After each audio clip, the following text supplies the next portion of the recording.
yandı, yandı, yandı. Yandı, yandı, yandı. Yandı, yandı, yandı. Yav Mariho, yav Sariho, yav Mariho. Yandı, yandı, yandı. Küf, Baba derviş ne deyir? küf. Məzhər oxuyur ki, işimiz avand olsun.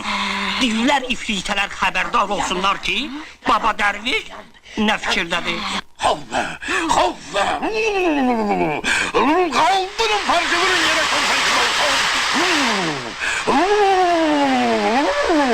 Yav Mariho, yav Sariho, yav Mariholdozu, yav Mariho. Yav Sariho. Vay dada, ayakma, bu kadar da barut koyma oğlum. Ay sənin, sənin, hardasan, hanı? Burada, ay! Tül başı var. Vay be, vay